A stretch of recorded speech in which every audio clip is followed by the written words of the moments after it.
His Divine Grace Abhay Charnaravinda Bhaktivedanta Swami Srila Prabhupada ki, ISKCON Founder Acharya Srila Prabhupada ki, अनंत कोटि वैष्णव वृंद की, नामाचार्य श्रील हरिदास ठाकुर की, प्रेम से कहो श्री कृष्ण चैतन्य प्रभु नित्यानंद श्री अद्वैत गदाधारा श्रीवसति गौर भक्त वृंद की, श्री श्री राधा कृष्ण गोप गोपीनाथ श्याम कुंड राधा कुंड गिरि गोवर्धन की, वृंदावन धाम की, मथुरा धाम की, नवदीप धाम की, श्री जगन्नाथ स्वामी की, यमुना माई की, श्रीमती तुलसी देवी की, सामवेद भक्त वृंद की, निताई गौर Premanandi. All glories to the assembled devotees, all glories to the assembled devotees, all glories to the assembled devotees, all glories to Sri Guru and Gauranga, Srila Prabhupada ki jai, Srila Gurudev ki jai. Namam Vishnupadaya Krishna Pastaya Bhutle Srimati Veer Krishna Goswaminiti Namne Namo Hamsa Nikashaya Prabhupada Priyate Shruti Dashdinishthapem Tasya Vakya Anuvadine. So, good morning and Hare Krishna. Welcome to this morning Srimad Bhagavatam class, brought to you live on Mayapur TV and ISKCON Sydney YouTube and Facebook, right here from North Sydney, Australia. Welcome to all our online viewers and those who follow us on YouTube and Facebook. So this morning we are going to be reading from Srimad Bhagavatam. And we are reading from Canto 3, Chapter 22, which is titled The Marriage of Kardama Muni and Devahuti.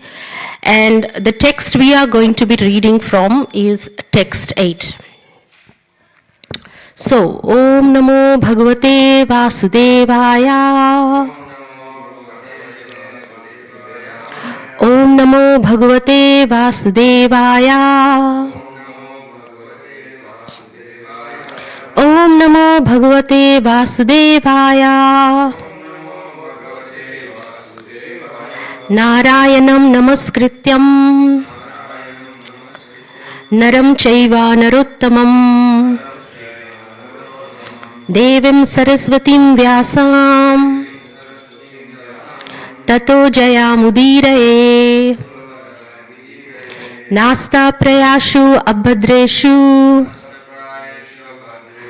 Nityam Bhagavata Sevaya Bhagavati Yuttam Shloke Bhaktir Bhavati Naishtiki Krishnaya Vasudevaya Devaki Nandanaya Cha Nandagopa Kumaraya Govindaya Namo Namaha. Okay. Sa bhavan duhitir sneha pariklishtatmano mama shrutam arhasi dinasya Shravitam kripaya muni Sa bhavan duhitir sneha Pariklishtatmano mama Shrotam arhasi dinasya Shravitam kripaya muni Sa bhavan duhitir sneha Pariklishtatmano mama Shrutam arhasi dinasya Shravitam kripaya muni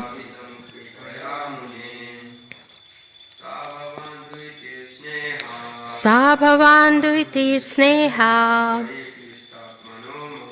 Pariklishtatmano mama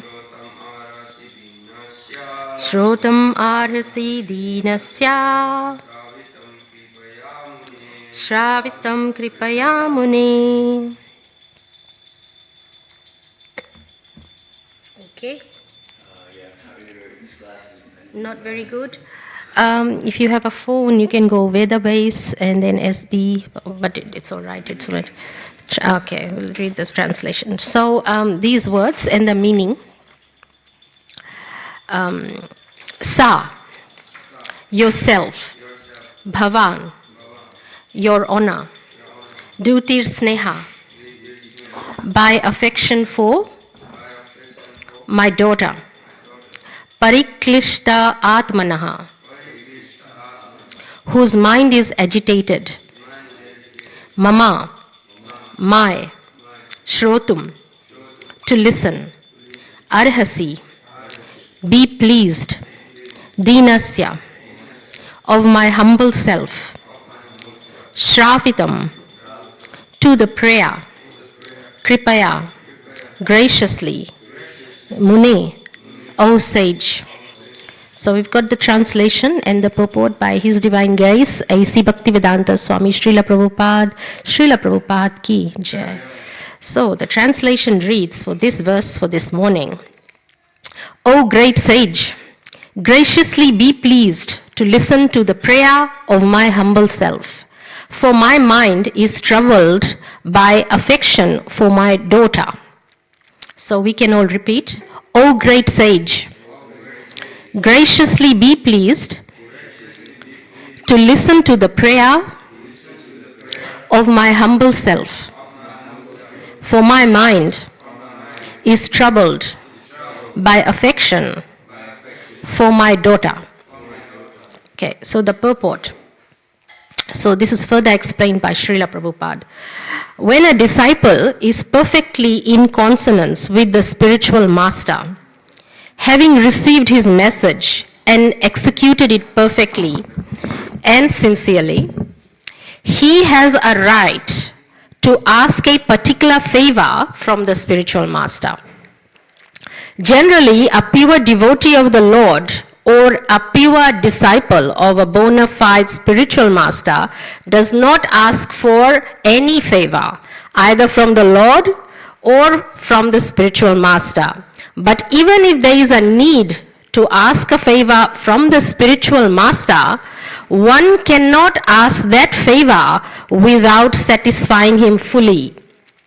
Swambhuva Manu wanted to disclose his mind regarding the function he wanted to execute due to the affection for his daughter. Okay, so we'll do some Mangal Charan. Om Agyana Timirandasya Gyananjana Shalakaya Chakshurun Militam Yena Tasmai Shri Guruve Namaha. Shri Chaitanya Manovistam Stapitam Yena Bhutale Swayam Rupa Kadamayam Dadati Swa Padantikam. Vande Ham Shri Gurum Shri Yutapada Kamalam Shri Gurum Vaishnavamscha Shri Rupam Sagrajatam Sahagana Raghunatan Vitam Tam Sajivam Sadvaitam Savadutam Parijana Sahitam Krishna Chaitanya Devam Shri Radha Krishna Padan Sahagana Lalita Shri Vishakhan Vitamscha. He Krishna Karuna Sindhu Deen Bandhu Jagatpate Gopesha Gopika Kanta Radha Kanta Namostute Tapta Kanchana Gourangi Radhe Vrindavanishwari Vrishabhanu Sute Devi Pranamami Hari Priye Vancha Kalpa Trubhyascha Kripa Sindhu Vaevacha Patitanam Pavane Bhayo Vaishnave Bhayo Namo Namaha. Jai Shri Krishna Chaitanya Prabhu Nityananda Shri Advaita Gadadhara Srivasadi Gaur Bhakta Vrinda. Hare Krishna Krishna Krishna Hare Hare Hare Rama Rama Rama Hare Hare. Okay, so this is another very most important shloks. We've been reading from several verses for the past month now, right? About Kardama Muni and his desire to have a wife. Like all devotees, we have certain desires, and So he was such a great sage and a pure sage that Lord Krishna himself came to visit him to tell him that his desire will be fulfilled. I mean, wouldn't that be nice if all of us were at that platform and said to Krishna, we want this, and Krishna comes to you personally and says, yes, you can have it, I've arranged for it. So Kardama Muni was directed and instructed that none other than Swambhuva Manu will come. Now Swambhuva Manu is the emperor of the whole universe at that time. And he had the most beautiful daughter, most beautiful, she was more beautiful than the Apsaras. And he had this affection for her daughter and he wanted the best husband for her daughter. And so in his opinion and in everyone's opinion, Kardama Muni was very suitable for his daughter because he was a very highly learned sage, very pure, and a good match for his daughter. So he had come with that concern, but Kardama Muni was warned beforehand or instructed that Swambhuva Manu will come. So both parties are sitting here discussing about Swambhuva Manu's daughter's marriage and Kardama Muni's marriage. Now he had a lot of affection for his daughter, like all fathers do. All fathers. I'm someone's daughter and my father always used to have affection for me. And in the absence of my father now, my spiritual father, which is my guru, His Holiness Bir Krishna Maharaj, he has the same kind of affection for not just me, all his daughter disciples. Naturally they will have. So here Swambhuva Manu is expressing to Kardama Muni that he has great affection for his daughter. If he, he can speak his mind. So he is actually relating his wish. So, and then Prabhupada actually further explains something very interesting. He says, when a disciple is in consonance with a spiritual master, you can only ask a favor from a spiritual master. Here, Swambhuva Manu is asking for a favor from Kardama Muni, please marry my daughter. Now, we have these certain aspirations too. Generally, when we listen to Srimad Bhagavatam classes, we try to understand how it applies to our situation. How we can, what is it? So now we can understand that we have a certain desire and we are here in the temple today to ask Krishna for something. Or if you are somebody's disciple, you have a spiritual master, you would like to ask your spiritual master for a blessing. Now, this purport here clearly states that you cannot ask, a pure devotee will never ask. They will never ask Krishna or anyone because they understand, devotee, they'll understand, oh, Krishna knows my heart, he will arrange it, I don't even have to ask. So, it's actually written here, a pure devotee, they won't even bother asking their spiritual master. And even if you do ask Krishna or your spiritual master, you would have had to satisfy your spiritual master fully. Then, if the spiritual master is pleased with you, then he will grant you. Now, the question arises, if I don't have a spiritual master, if I don't have a guru, well, Srila Prabhupada is your guru, sitting right there. Now, guru needs to be bona fide, obviously. Bona fide means genuine, 100%, not bogus. In the absence of Srila Prabhupada, who is your guru? It's Lord Krishna. He is sitting in your heart. And that is the guru from your heart, the Paramatma, that's Chaitya Guru, known as Chaitya Guru. And they will instruct you from within. Now, how do you know that you have fully satisfied either the spiritual master to speak your mind, to ask for the favor, or you have fully satisfied Krishna to get, ask and have Krishna satisfy? So this was the question I was listening to last night. I was listening after attending the Diwali program here. I went home, thought I have to read something for my class today. So I was listening to my spiritual master's class to see what he says, what his opinion is. Are we qualified to ask our spiritual master for a favor? That is the question. Just like Swambhuva Manu here is asking Kardama Muni to please marry his daughter. Are we, so my question, your question also should be, are you qualified to ask Krishna for a favor because he is Chaitya Guru inside you, or he is Adi Guru, everybody's Guru, or can you ask Srila Prabhupada, are you qualified? Have you satisfied him fully, or have you satisfied Krishna fully? That is the question. And the answer is, I really hate to disappoint you, the answer is no. The answer is no. The reason being, we haven't fully satisfied the spiritual master or Krishna because we are still here in the material world. Now, why do I say that? We have a body that is material, it will deteriorate, it will die. You will die. They say this Mataji comes in the class every time, in every class says we'll die one day. I'm sorry, it is true though. In most of my classes I'll say we'll die. The thing is we'll dwindle. It is a material world. So why am I saying being in a material body is not fully satisfying? It is like this.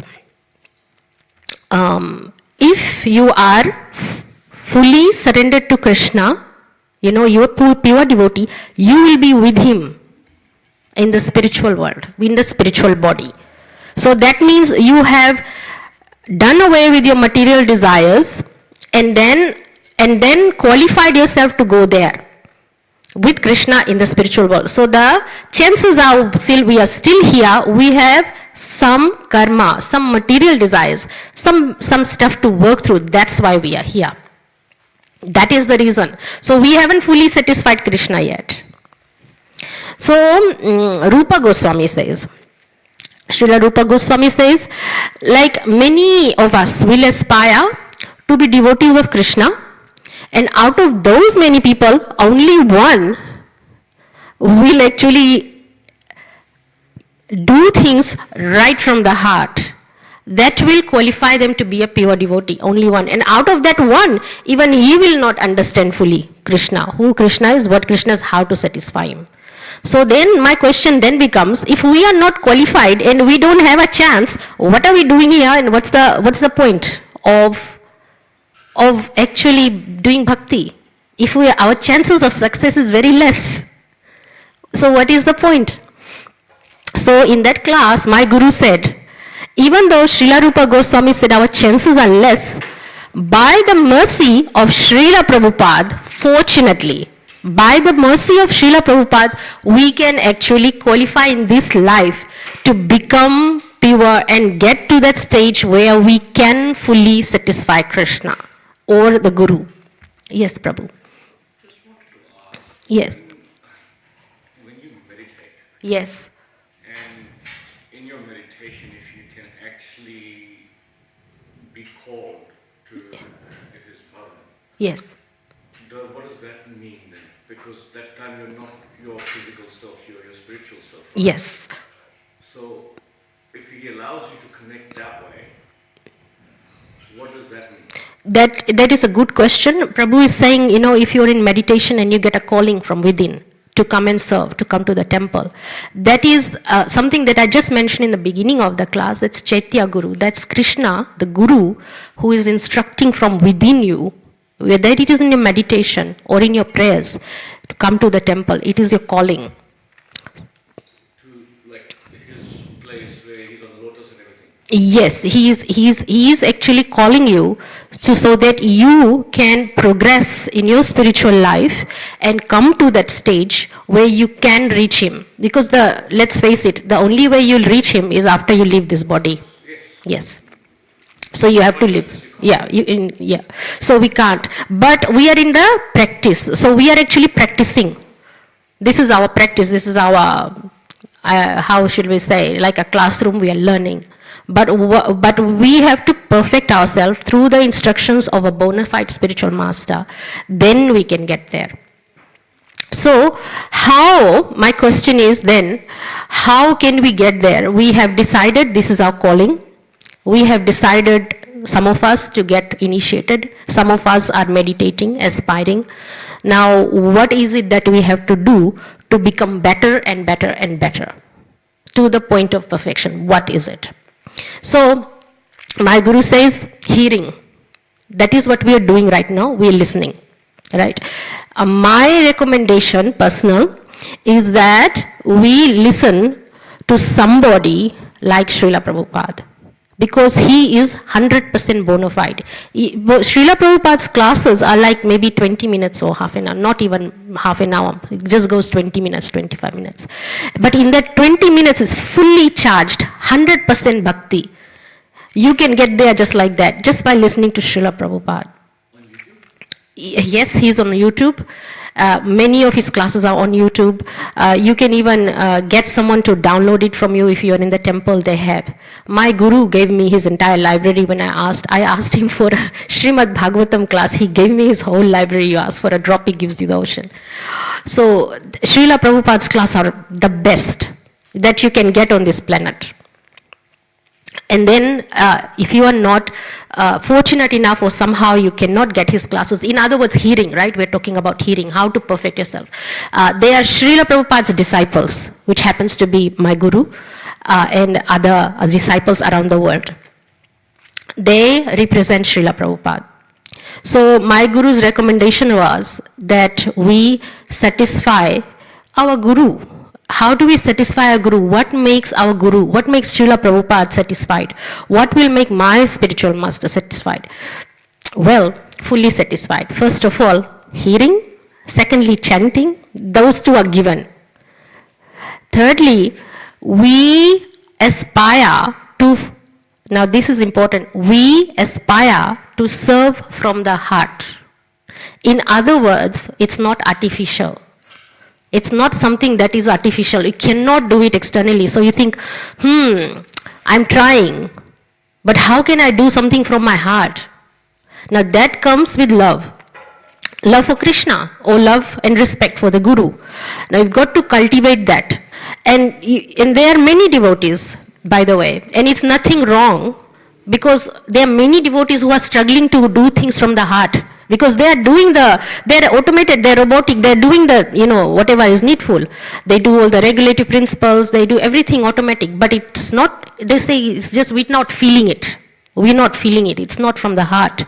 So what can we do? We are hearing, we are chanting, we are doing things, but it's not from the heart. The reason is, you are not associating with somebody who is already doing things from the heart. For example, you have a mother. Mother is looking after you from her heart. You are my son, you're my daughter. It's from the heart. She is not doing it automatically. So when you are with your mother, you learn love, how to love someone. Now this is Kali Yuga. Not everybody's mother is nice and loving, right? So what do you do if you have a mother who is troubled by this Kali Yuga? Maybe she's troubled by your father or their father, they're doing things. So then what does a child to do? The child should find shelter in the holy names, Krishna. And Krishna will provide people who are doing things with love. So if you come to the temple, you will find that Radha Gopinath is dressed. Devotees, they dress the devotees, they worship the devotees with their heart. They do, they honestly do. If one slight thing is, out, they will be like, it's the end of the world. They are so concerned. Now, what am I trying to say here? I'm trying to say, get association with them. Somebody who is serving Krishna from the heart. They are the only ones who can give you that love, where you can purify yourself. Now, another way your heart can be softened is something called the purification process. Now that purification process you do from the chanting, obviously, or hearing, obviously, or association, obviously. But what is it? It is something that is not very nice, actually. If I were to say, now if somebody has cancer, for example, touch wood, but if the person has cancer, they are the only ones who will know the value of life. They will know what is life. They will also know what is death. They will also know what is love. Because they'll say, I've wasted my life. I didn't love this person. I wasted my life. I didn't say what I needed to say. They will understand it. So there is a certain purification process from that suffering It is a very bitter pill to swallow. But if you go through these processes, it purifies you to the point that your heart, it softens and you realize what is love, what is wrong, what is right. It's only when you lose something that you realize the value of it. So if Krishna gives you this suffering, this setback, it really means, he's giving you a big push, so that your realization comes, that purification process comes. So that's why they say, oh, that is a high level devotee, how come they are suffering? Krishna is so cruel to the devotee.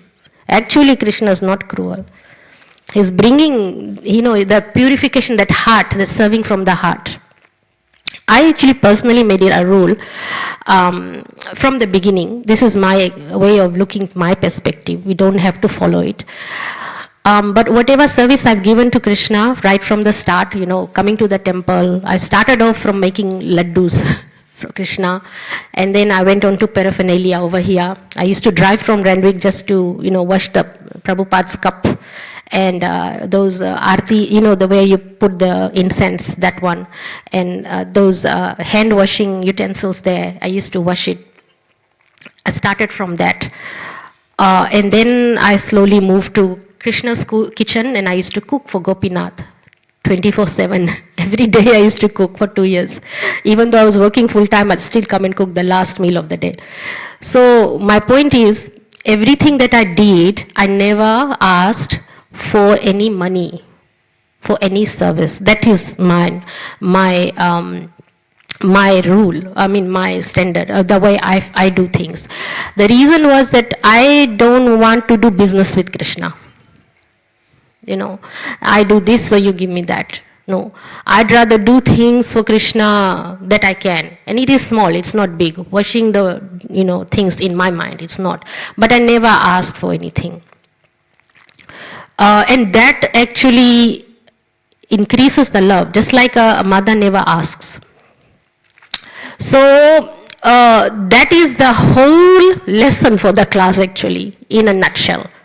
That you only can satisfy your guru, or you can only satisfy Krishna fully in order to ask that favor, is you do things from the heart. That is the whole essence. And in order to get your heart fully, and you know what, when you do things with the heart, your focus, your aim is that you'll do nothing but satisfy Krishna's senses. You are doing things only for Krishna, not for yourself. Or even for your guru. You are doing things only for guru. Now, Krishna is sold for love. Did you know that? Krishna, who is most invincible, most powerful, you can buy Krishna just like that with love. Just like that. He used to sell himself for a handful of butter, makhan, for the gopis. God. He sells himself for a bowl of makhan. If you really look at the money value of it, it wasn't the makhan, it was the love. So that is the whole point. And you come to that level. I don't think I have satisfied my spiritual master fully, to be honest. Or Krishna. So what is it? We are all in a progress, progressive stage. What is it that I need to do? What is it that you need to do? We need to persevere, do things from the heart. Our aim should be to satisfy Krishna, not ourselves. This is one good way of doing things. My spiritual master is pleased when we preach. I know that. So then that brings us to this next bit. There are different classes, and this is not meant to criticize anyone, because we are all work in progress. So we are all progressing. We are here, then we take step up. So there are different kinds and different levels. So the first class devotee, who is the first class devotee, or who is the first class disciple, is one who knows the mind of the spiritual master without the spiritual master telling him. Just like a mother knows a child is going to be hungry in 5 minutes. She'll get the milk ready. So the disciple or the devotee knows what's Krishna's mind and what's the spiritual master's mind. They do things without even being asked. And Krishna is like that with his devotees. Did you know that? I mean, I gave my example 2-3 weeks ago. Was it 3 weeks ago? I had practically no iron in my body. It was 0. It was 1. Now, iron is something that transports oxygen in your body. And the count should be 90 to 200. And mine came to only 1. What, like scientifically or medically speaking, I should have no oxygen in my body because iron takes oxygen everywhere, in your brain, in your heart. I had absolutely no idea. I was coming here dancing with the girls, ladies. We dance for Krishna, in the kirtan. I was running around up and down the hill. I was working full time. How was the oxygen being supplied when I had no iron? It's something to be, and the doctor said to me, it's medically impossible. In my medical history, I haven't seen this. Somebody with 1 count, and somebody who didn't even faint, didn't even, suffer. And I went to the doctor because I couldn't stop coughing. So she said, I was expecting you, when she saw my blood results 3-4 days later, I was expecting you to tell me you were lack of focus, lack of concentration, breathlessness or fainting, basically collapsing or dying. How come you are still standing? Now, my point is that Krishna, being a devotee, there is an underlying protection there. I didn't even ask for protection, nor did I tell Krishna, oh, my iron is low. I didn't even know anyway. Can you please look after me and make sure I don't faint and die? I got it without asking. So, knowing the mind. So, if your spiritual master is there, you know his mind, you do things without. That's first class devotee. You know his mind. Second class devotee or disciple is one where you are requested. For example, I'll say, oh, I know my iron is low. Please look after me. They'll say, of course, anything for you. That's second class. In other words, you are requested, you don't know the mind, you don't know. But if you are asked, you do things without question happily. You do it happily, without question. Without even thinking about it or consequences that I've got, commitments here, there. No. That's second class. Third class, by the way, this is from my Guru's class, this is not mine. His Holiness B. Krishna Maharaj's class. Third class is one where you are asked, but you do that with a bit of grudge, like, okay, I will do it. So that's third class. You're not that happy to do it.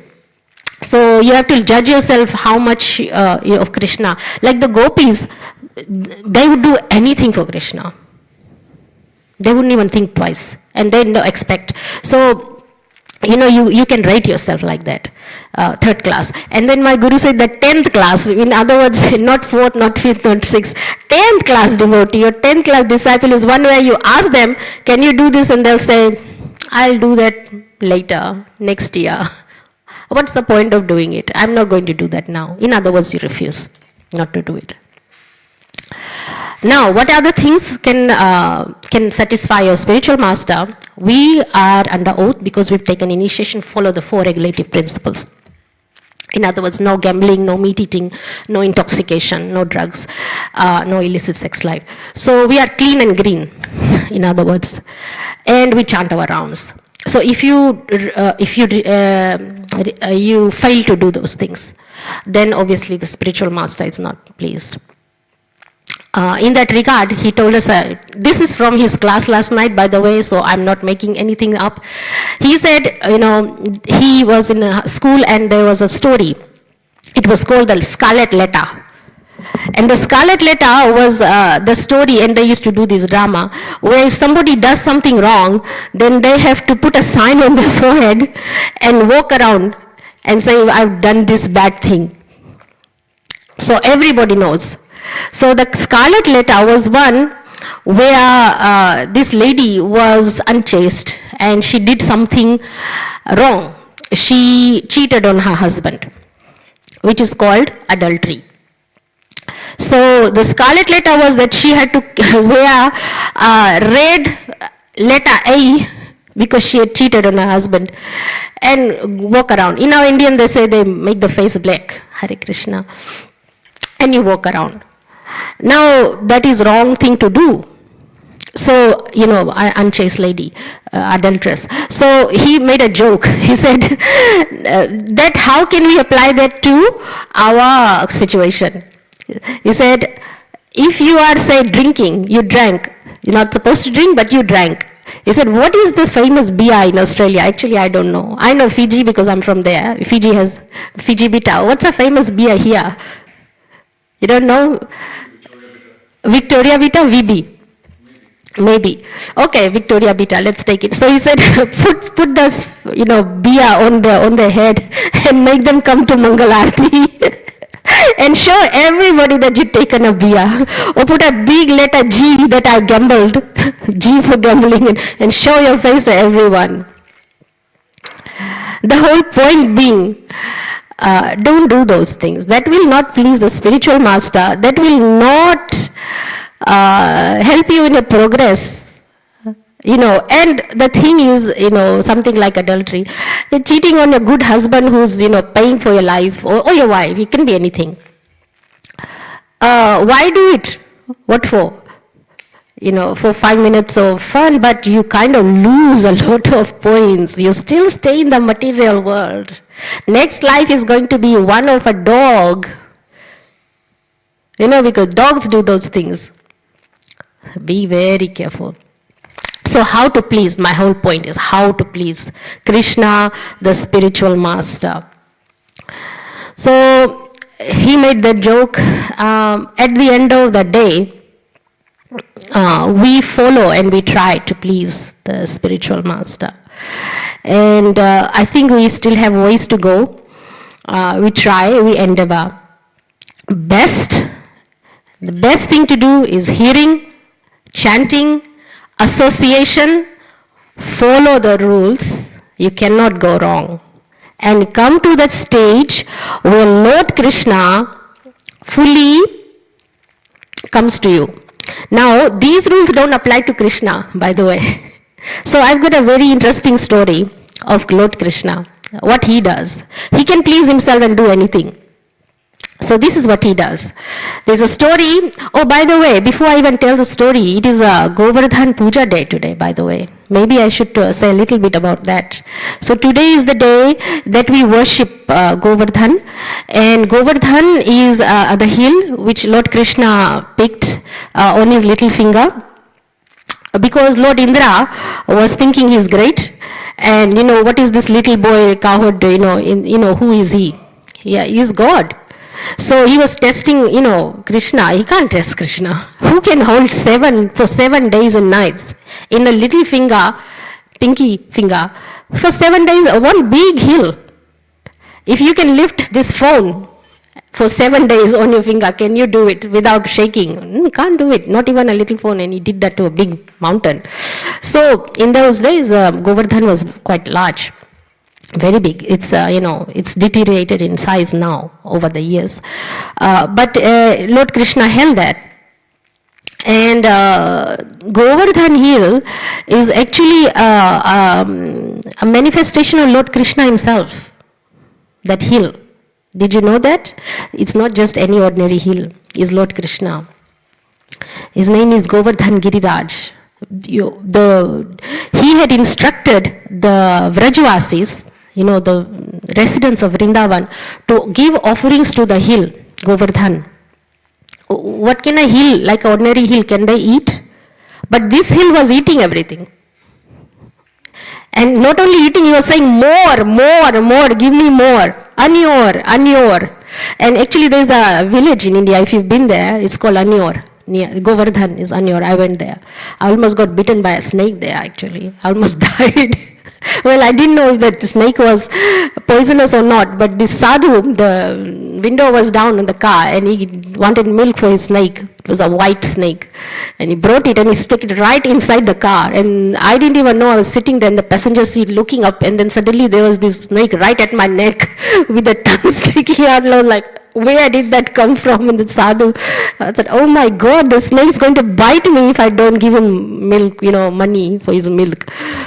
Obviously, I didn't give him the milk because I was too busy opening the car and running out of the car screaming. I literally opened the door and ran out screaming. That was Anyor. So I'll always remember Anyor village. Krishna said, keep giving me. Anyor. So what the residents had to do, they couldn't satisfy Krishna. So Lord Balram had an idea, put some tulsi leaf there. Krishna is not going to be satisfied without tulsi, by the way. Man is never satisfied without something given by his wife. Tulsi Maharani is Lord Krishna's wife. It's the expansion of Srimati Radharani. So she is Radharani, but she is Lord Krishna's wife. So put one tulsi leaf there, is satisfied. So Govardhan is actually Lord Krishna. When I went for the parikrama with my Guru, Maharaj, he wouldn't let us, he would make us stand in the parikrama marg only, the footpath, cannot deviate from there, because in case your foot hit even a stone of Govardhan, it's a big offense, because you are putting your foot on Krishna himself. That's how precious Govardhan Giridhari is. So, I wish that we could do parikrama every day for Govardhan, because he is Krishna. He is Sakshat Krishna. He looks like a rock, but it's not a rock. It's Lord Krishna, every particle. So, if we are fortunate enough to have Govardhan in our house, we've got Krishna. But how to look after the Govardhan Shilas, the rocks, takes a lot of work, morning and evening, more than the deities, because it's Lord Krishna. So we will be having a lot of sweets today. I don't have time to tell stories of Lord Krishna and what his pastimes are, because it's 8:45 and I have to go to work. But I wish you a very wonderful Govardhan day today, and thank you for listening. Hare Krishna. Granth Raj Srimad Bhagavatam Puran ki jai.